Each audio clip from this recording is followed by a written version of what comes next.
There we go. Welcome. My name is Danielle, and I am a content creator, polyamory educator. I have been non-monogamous for the past 8 years now, so I started in 2016, and I've been creating content about it, sharing, kind of what I've learned in my journey and that kind of thing since late 2020.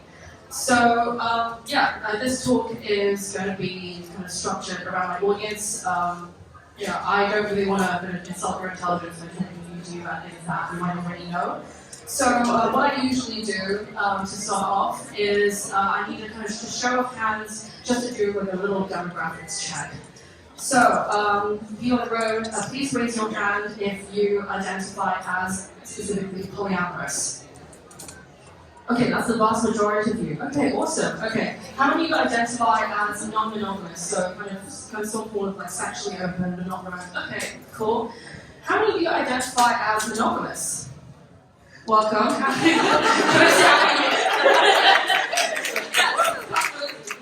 It's always great to learn about different relationship styles to know that just a valid option, and exploration is always great. So and who doesn't know the differences between those terms I just said?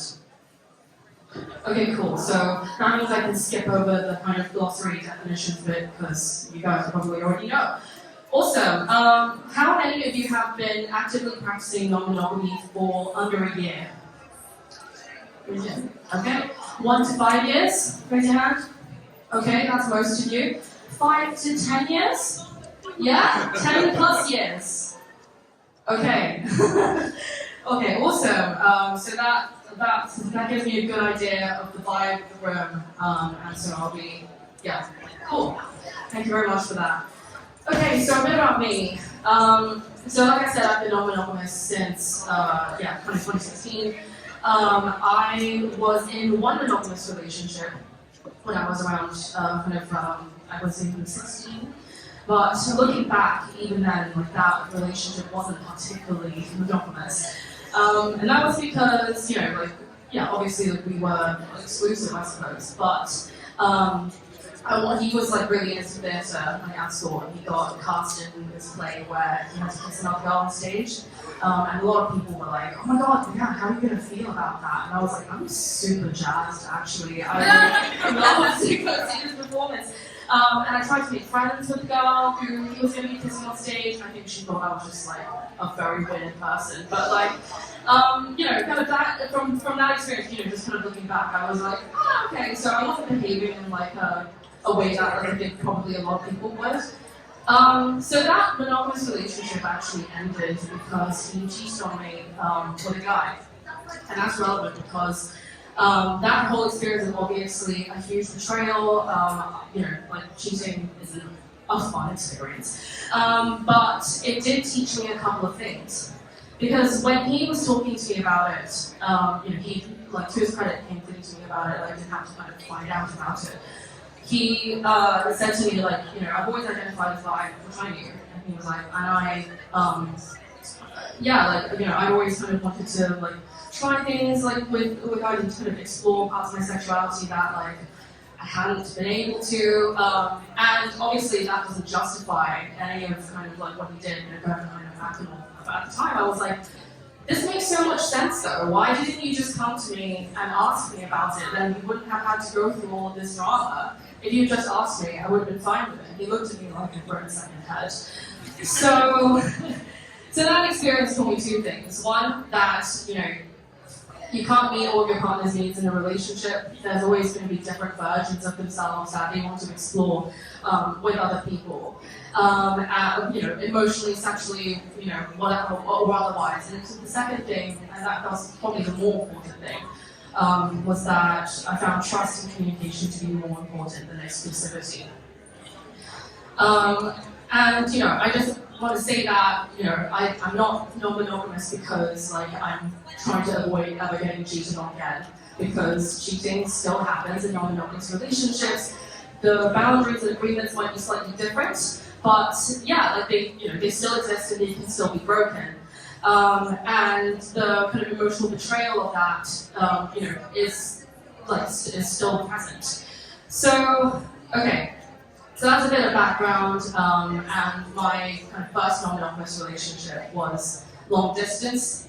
So just out of curiosity, please raise your hand if you went for the long distance to polyamory pipeline.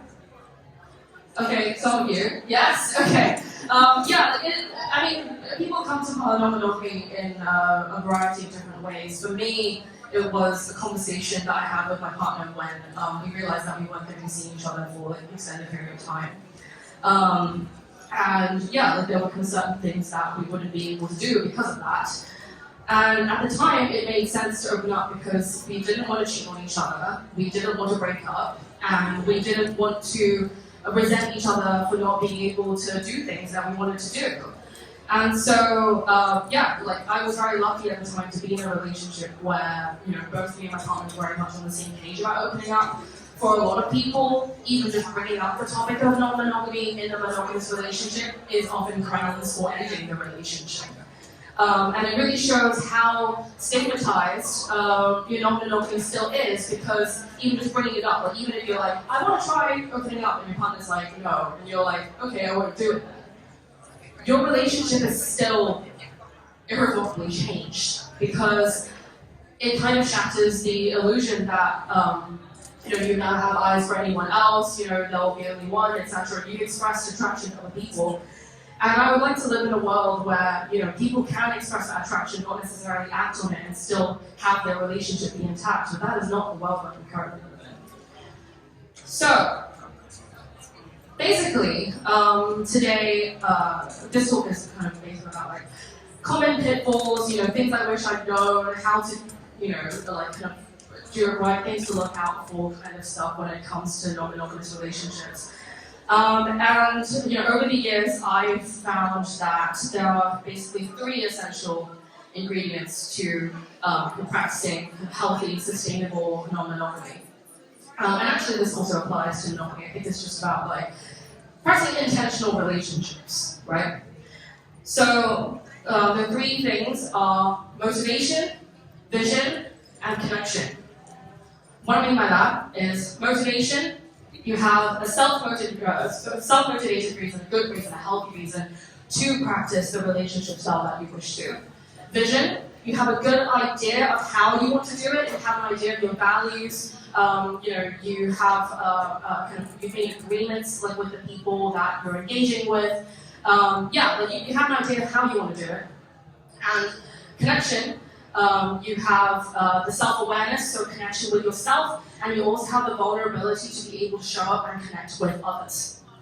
So this is kind of what this 45-50 minute talk is going to be about, structured around motivation, vision, and connection. Right. Okay, motivation. There are good reasons to do non-monogamy, and there are not so good reasons to do non-monogamy. And because non-monogamy is such a stigmatized relationship style, a lot of people, are kind of very unsure about it at first, but some people learn to embrace it later and find their own motivation for doing it, whereas other people have always found it appealing and embrace it from day one.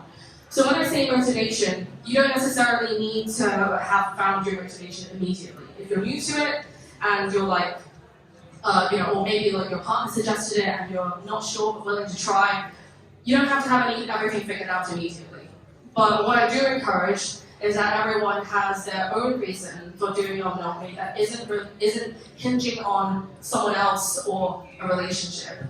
A reason that that anchors you, and why you are doing it, so that even when things get difficult, you know why you're doing it in the first place. Because let's face it, relationships are difficult. Relationships can be challenging, there's conflict, and if you're going to be doing something difficult, you have to figure out why it's rewarding to you. I mean, people do difficult but rewarding things all the time, running marathons, having kids, non-monogamy kids, like the same thing.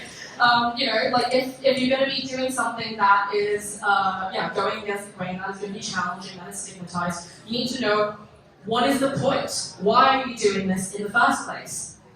So, couple of reasons, that I've kind of written down here of like common reasons I've seen people engage in non-monogamy.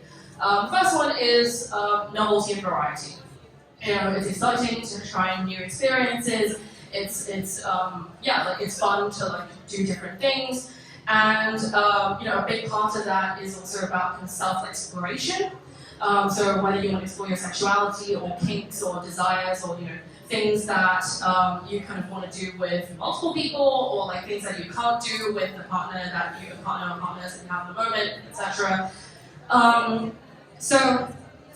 There's actually, I want to kind of take a quote from someone who I really admire. There's someone called Esther Perel, who is a psychotherapist. She's done a lot of TED Talks, and she's written 2 books like that are really amazing, and she's got podcasts and everything.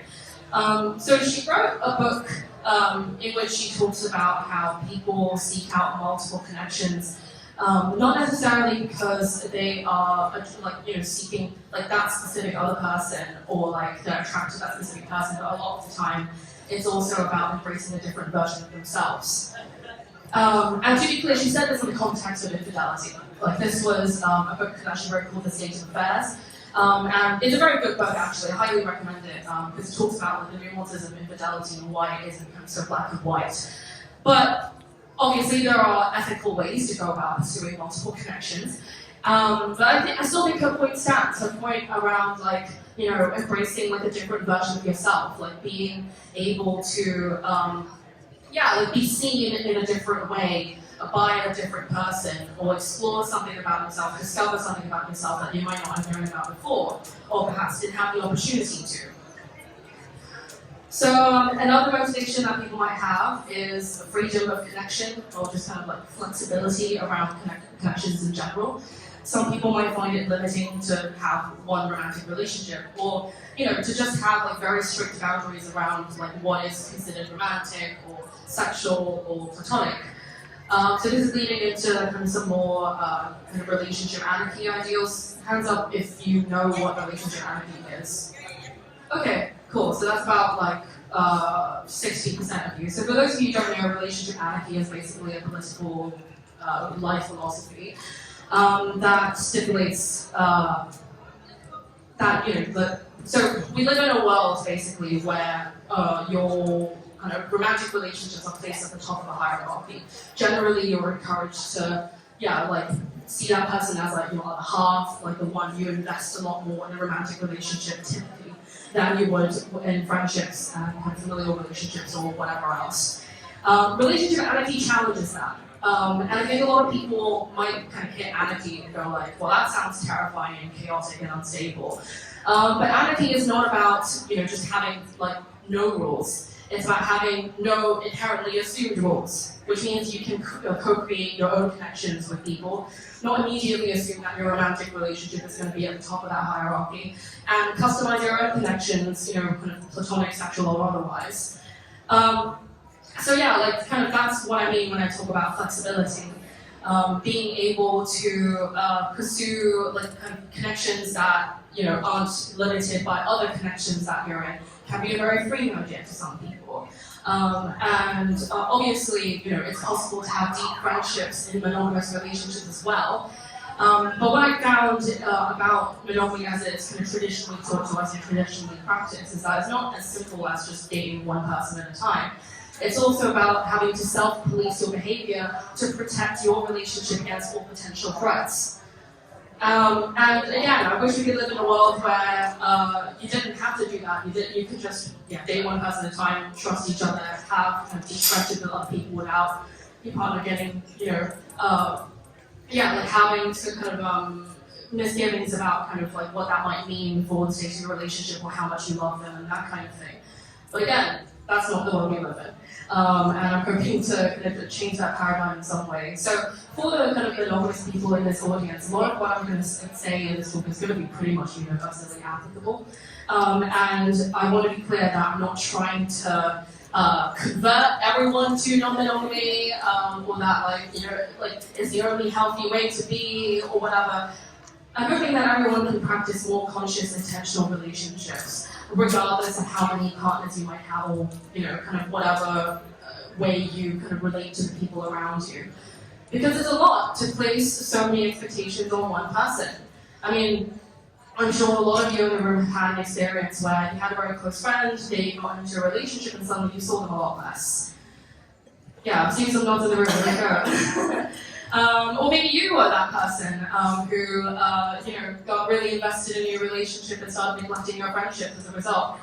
And obviously, like, new relationships are exciting. There's the honeymoon phase, there's that kind of urge, there's that kind of, hormonal chaos going on in your brain that's motivating you to do all those things. But it's also really important not to neglect your existing connections, because at the end of the day, we all need community, we all need a support network. And whether that takes place in the form of multiple romantic connections or like, queer platonic relationships where you kind of, co-create like a, cottagecore vibe kind of thing, or if you just have like a romantic partner with lots of really close friends, it's really important to, I guess, kind of not put all your eggs in one basket, because it takes the pressure off of the people around you, and it also takes the pressure off you. So another thing about kind of motivation is, well, sometimes for some people it is simply part of your identity. I mean, I kind of spoke about this, kind of looking back at my experience of monogamy and how they were particularly monogamous. And for me, non-monogamy has always been not so much of a why, but like a why not. And different people might kind of come to it differently. Like, some people feel very strongly about it as an identity, some other people might come to it as a choice. They might kind of not feel as strongly about the number of partners they have, or like how they want to do things, or they might just go with whatever their partner's comfortable with at the time. But sometimes you don't necessarily need a motivation. Sometimes it's just who you are, and that's enough. And finally, there's also just the embracing change. I think as humans we're taught to fear change and transition generally. We like stability, we like routine. We don't love things happening like out of our control. But also, relationships are not static. Like, I am a person who is constantly growing and evolving and changing, and so are the people in my life. And the stars have aligned such that we are compatible at this point in time, but that isn't a guarantee that it will always be the case. And I think a big part of non-monogamy for me is also about accepting the inevitability of change, and continuing to like love each other and be connected so long as that makes sense. And like, something that I really kind of want to hammer home is that longevity is not a measure of success. We're taught, like, well, I mean, with like marriage and kind of divorce being stigmatized, less so now, but still a little bit. Like a relationship ending is seen as a failure. But it's like, I mean, what is more successful? Like a relationship where you stay together for your entire lives for the sake of it, or a relationship where you recognize that you've tried everything and you recognize the most loving thing is to let each other go because you're not able to provide happiness for each other that you want for each other. So in that sense, ending a relationship can sometimes be the most loving thing that you can do. Which is why I'm not going to go to not so great reasons for doing non-monogamy. I think the most common reason is, if you find yourself in a situation where your partner wants non-monogamy but you don't necessarily. But like I said, some people are just from the start are like, absolutely not doing this, and then they have a conversation about what that means. Some people are like, I'm not sure, willing to give it a go, and I'll kind of see how I feel about it once I'm in it. And some people, they've discovered, like, yeah, actually, I've given it a go, it's not for me.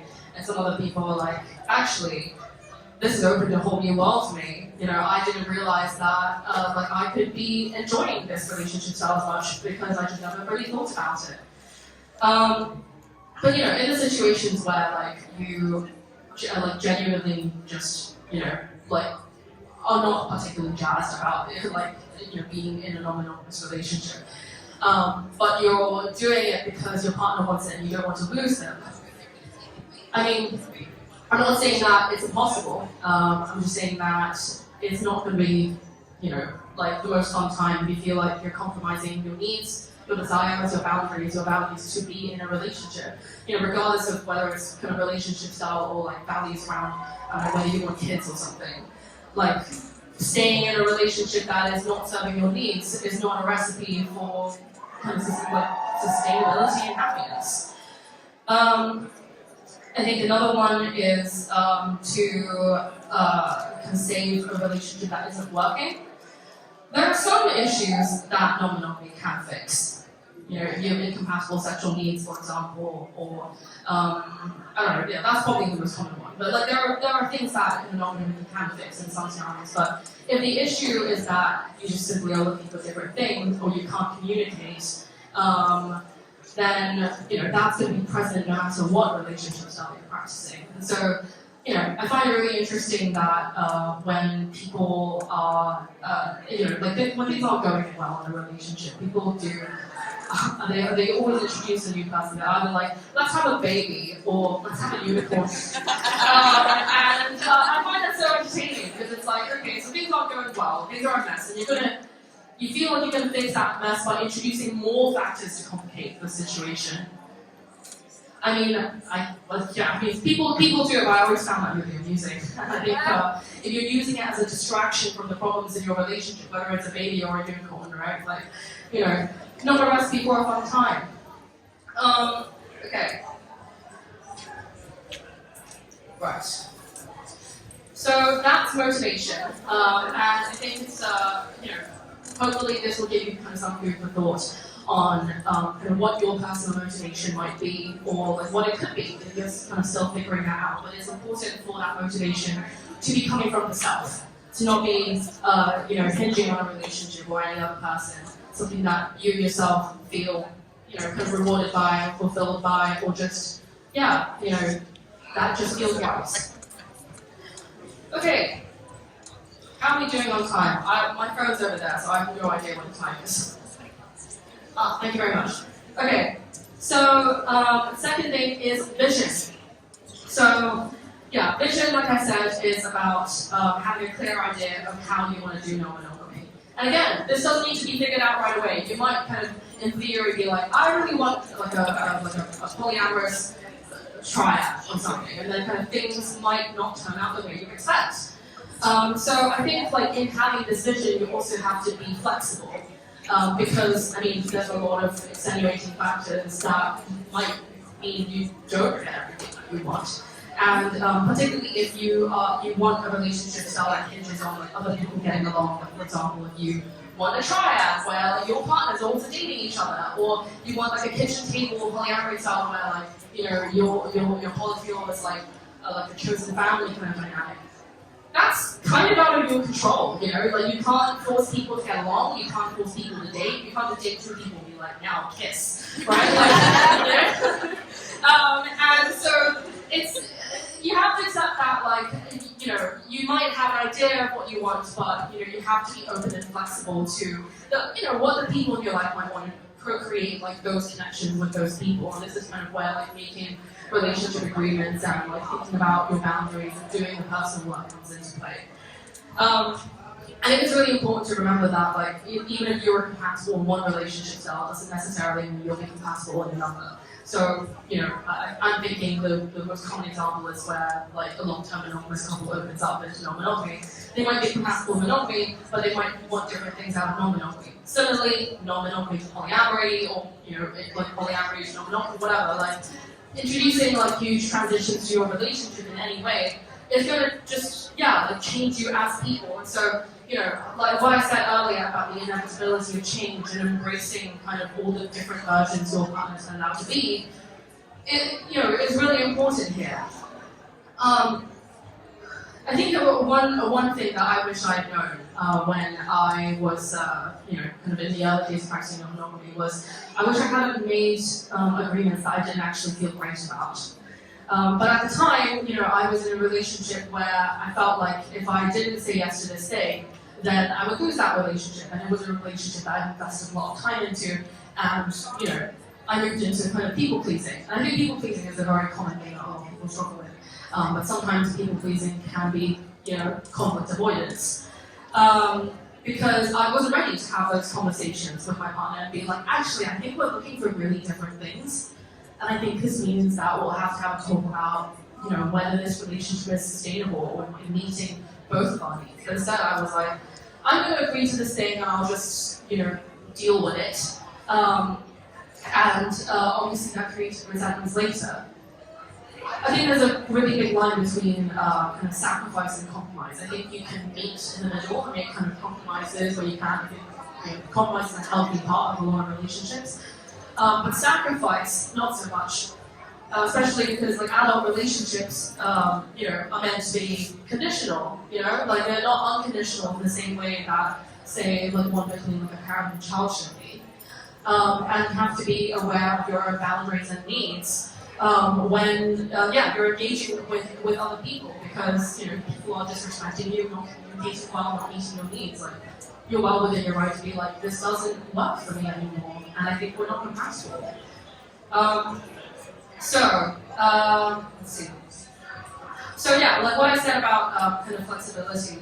I think a lot of people go into non-monogamy being like, okay, we have this kind of laundry list of rules, we're going to follow all of these, and if we follow all of these, then we're going to feel safe. And I'm not discouraging that. I think it's very good to have these conversations about like what you want out of it and kind of set kind of parameters for what you're comfortable with and that kind of thing. But two things. One, kind of be open to those changing if they don't end up working, and don't set agreements that are so strict that they end up setting you up for failure. So a very common example that I see is people in sexually open relationships, like not romantically open ones, where they're like, okay, we have an agreement where you're not allowed to have feelings for anyone. And it's like, okay, well, on paper, it makes sense. It's like, we're in a sexually open relationship. We're not in a polyamorous relationship. So, we shouldn't be developing romantic connections with anyone, because that's not what we've agreed on. But feelings just kind of happen. Like they're not, obviously you can do things to kind of like prevent the possibility of connections forming, but like, at the end of the day, if you're kind of seeing someone sexually, you get on, you hang out with them for like an extended period of time, like the chances of that developing into like a more intimate romantic connection is not impossible. So, it's more important to think about like whether your agreements are realistic, and not so much to like prevent conflict, but also to figure out how to move through conflict. Because like what are you gonna do if like what you don't want to happen happens? Like for example, like let's use condoms and stuff like that to kind of prevent STIs. Okay, whatever condom breaks. What if someone gets pregnant? What if someone gets an STI? What are your contingency plans for when those things happen? We're going to agree not to fall in love with anyone else. What if that does happen? How are you going to navigate through that? What would you do in those scenarios? So it's important to think about, like, just like I come from a law background, so I'm always thinking about like, what if the worst happens? You're thinking about the risks of that. But I think it's generally applicable. Like if you have a contingency plan, then you're going to be a little more prepared than if you were just like, we'll just stick to these rules and nothing bad will ever happen. I think if an agreement doesn't work, if say you are in an open relationship and then someone forces someone, they're like, actually, I kind of want to do polyamory, actually. Like, you're well within your right to be like, no, I don't want to do that, and then you have a conversation about what that means for your relationship. But it's also important to be kind of open to change. Like, what is it about it that you're not comfortable with? Like, what kind of are the pros and cons, I suppose, and to constantly be like open to doing that work for personal growth. And you might not want to. You might just be like, like I'm happy kind of staying where I am, and that's fine. But it's important to kind of at least have the conversation. Finally, under the topic of vision, consider others. Because a lot of people make like a lot of agreements within their relationship without thinking about how those agreements might impact the other people that they're relating to. Especially if those agreements are extremely restrictive or kind of impose like an unfair kind of imbalance of power. Think about other people. And this is kind of where non-monogamy gets complicated because I think we're taught like in line with what I said earlier about relationship anarchy, like in the kind of hierarchy of relationships, like we're told, like your partner always comes first. No matter what you do, you can't do anything that makes them upset. And when you transition to a non-monogamy or whatever, then you're thinking about like, yeah, like there are going to be situations where your partner might feel uncomfortable, or they might get upset, and sometimes that means that you need to stop what you're doing. But other times, it's just a situation that you're in. Like they might have agreed to something, like say like you agree that you can go on dates with other people or something, and you go on a date and you come home and your partner gets really upset. Now, that doesn't mean anyone did anything wrong. It just means that your partner needs support while you do the things that you agreed to. And of course, obviously this is very general advice. Like if you are like having a mental health breakdown, then please look after yourselves. But in the vast majority of scenarios, like I think non-monogamy does require a certain amount of exposure therapy, because if you do this thing where you like open and close every time there's a threat to your relationship, firstly that's chaotic. Secondly, it creates an unhealthy association between monogamy and safety, and non-monogamy and lack of safety or chaos. You're never going to learn how to get comfortable in a non-monogamous relationship if you're constantly going back to monogamy every time you feel threatened. A lot of the time, you have to just learn by doing. And of course, you can go and do your research and things like that. But at the end of the day, it is a little bit about ripping the Band-Aid off. Okay. Finally, how are we doing for time? Sorry, doing the time again. Very sorry. Okay, awesome. The final thing is connection. So connection is two facets: connection with yourself and kind of connecting with others. So I think probably like a really common thing that I get asked about, when on my page, like in my client sessions, that kind of thing, is jealousy. I imagine the vast majority of you, like when you tell people you're non-monogamous, people are like, but it's like, don't you get jealous? That's probably the most common thing. But I think jealousy is a very useful tool for kind of figuring out where you're at within yourself and also where you're at in your relationship. So, in terms of kind of like basic tips for dealing with jealousy, the first thing is I think it's really important to sift out like what's an internal reason for experiencing jealousy and an external reason for experiencing jealousy. What I mean by this is internal factors would be kind of your personal insecurities, like your trauma, kind of things that are affecting you from your past that are coming up now. That's kind of internal stuff that, it's like you need to be aware of and kind of work on if like the kind of, survival mechanisms that used to serve you are no longer serving you. And external factors would be stuff that your partner is doing, or like a specific need that isn't being met in your relationship, that kind of thing. And so I think if you are experiencing kind of some kind of jealousy, insecurity, envy, just kind of complicated feelings, it's important to think about like how much of this is about me, how much of this is about my partner, how much of this is about our relationship. So, with internal reasons, I mean, there's a certain amount of responsibility you need to take for those, but obviously you can lean on your partner for support. You can speak up for your needs, you can make requests for kind of specific things that your partner could do to support you on that. And that's also a negotiation exercise, because you might ask for a specific thing and they might not be able to do that. But you can always find different ways to meet a specific need. So if you make a request and they're like, I can't do this, but I can do that instead, does that meet the need? Then you'll be able to have like a conversation where no one's doing things that they feel resentful about, and you feel supported and secure like in the relationship.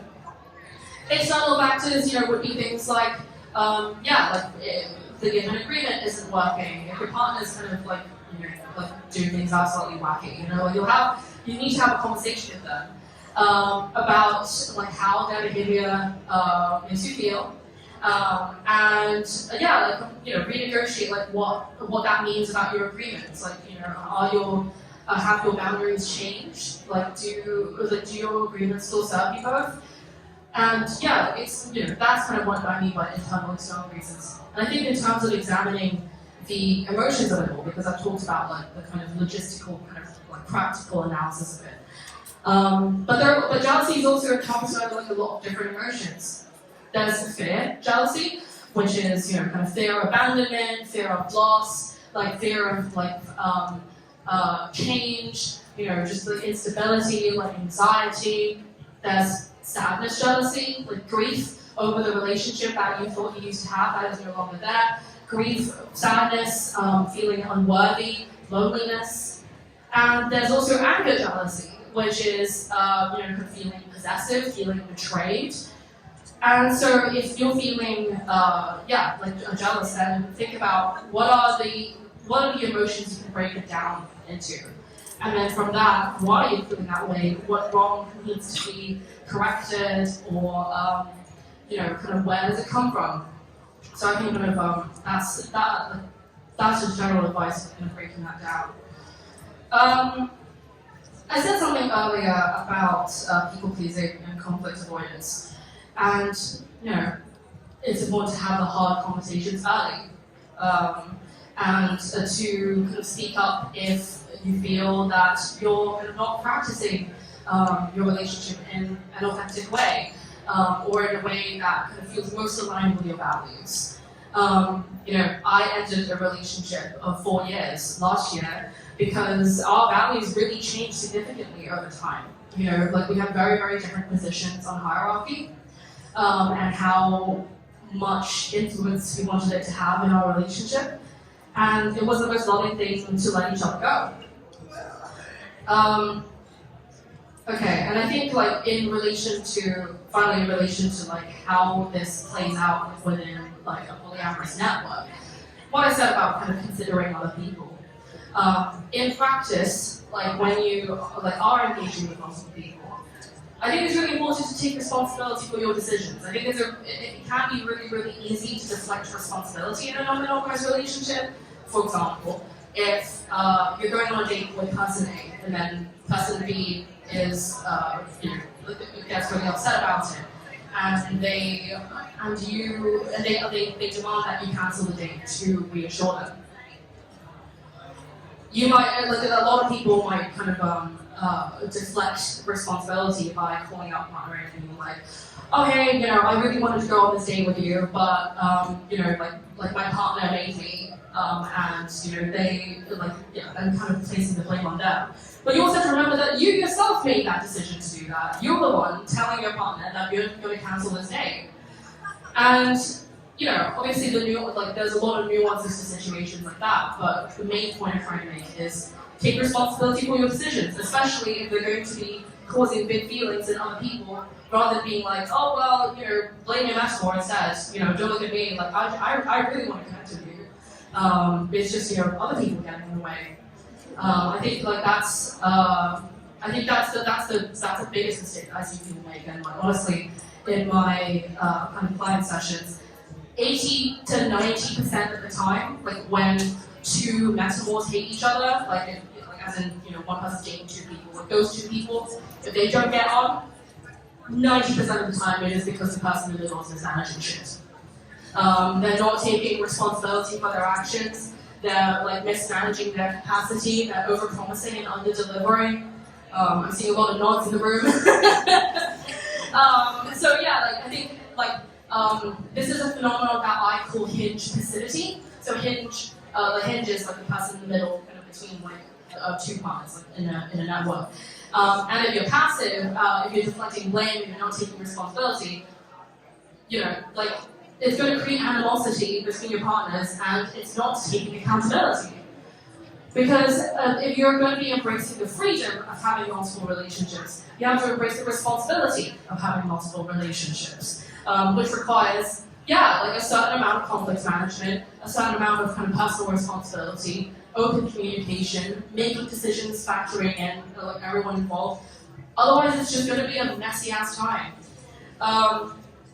And yeah, so in that vein, you know, it's important to know your limits. What I said about over-promising and under-delivering, it's very easy to get caught up in this. I think in the early stages, if you're like, wow, I can date all the people that I want, and then you go on like a ton of dates, and you're like, shit, now I have to maintain all of these connections, and now I don't know what to do. You know, very common mistake. I've been there, right? Like, but yeah, like I think it is a measure of kind of just, you know, figuring out over time, like what is your personal capacity?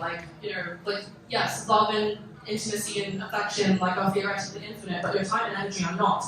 So how are you going to find people who are compatible with the capacity that you are happy to give? Different people have different needs, different people have different expectations for how much time they want to spend together and stuff like that. So you have to find people who, are kind of compatible within a network, because otherwise you're going to feel, stretched very thin. And you have to take time to look after yourself as well. And this is kind of what I mean by connection with yourself. Having that self-awareness to understand what your needs are, what your boundaries are, to show up vulnerably with other people because you have the self-awareness of your emotions. And to be able to communicate those effectively. Okay, so that's motivation, vision, and connection. So to repeat, motivation, a self-motivated reason to do non-monogamy, or any other relationship style really. Vision, an idea of how you want to do it, an idea of your values and your agreements, and connection with yourself, and also vulnerability and showing up with others to be able to, make the connections that you wish to have. And so those are the essential ingredients for the deep relationships that you want, the committed relationships, the intimate relationships that you desire. A final note. You're allowed to make mistakes. I think there's a huge focus on ethics within the non-monogamous community. That's what's ethical non-monogamy. I have my own personal gripes with saying ethical non-monogamy because I think your ethics should be seen in your actions rather than a label. But that's a whole other round for another time. You're allowed to make mistakes as long as you learn from them. Monogamous people make mistakes all the time, and they are still able to hold on to a monogamous identity. So you're allowed to fuck up and make mistakes and still, be non-monogamous. It doesn't take away that part of you and that desire. As long as you are being considerate of others, being respectful, being communicative, as you should be in any relationship style, you are what you say you are. And another thing is, you're allowed to change. Your needs are allowed to change. You're allowed to want different things at different times. You might be non-monogamous for a couple of years and then later realize you've entered a different phase in your life and you want monogamy. That doesn't necessarily mean you were lying before. People's needs change and you change as a person. And so, the inevitability of change, I think, is terrifying. And I think having the freedom to customize your relationship rather than following a specific script is terrifying. But, you have to take that leap of faith and show up with vulnerability for your connections in order to have the fulfilling life that you want. I think, it's not so much about kind of preventing conflict, but learning to move through the conflict. Because if your relationship breaks down every time something bad happens, then, you never really learn more about, what your partner wants and what your values are. And, in that vein, conflict prevention is obviously great, make agreements to try and prevent bad things from happening, but also have contingency plans, whatever this might be. Okay, so hope that helped. And motivation, vision.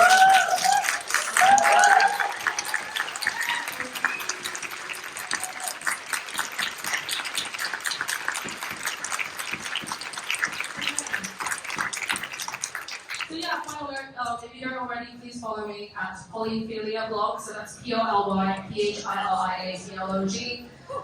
If any of what I've said today has kind of sparked more curiosity or interest in questions in you, and you want kind of to talk it through with someone who gets it, I offer private peer support, so you can talk to me privately about kind of any specific issue related to non-monogamy that you're going through.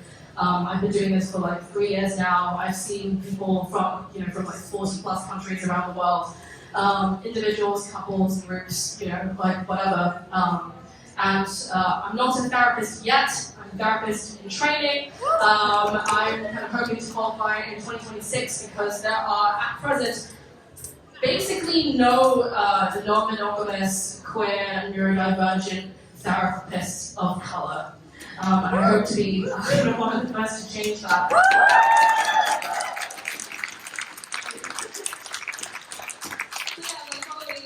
And if you want kind of more deep dives on kind of my personal life and stuff like that, I would also have a Patreon. yeah, I'll have kind of long form videos coming out about that. So yeah, your kind of financial support is very much appreciated as well. But thank you for coming today, and I hope you learned something. And yeah, go forth and prosper, I guess.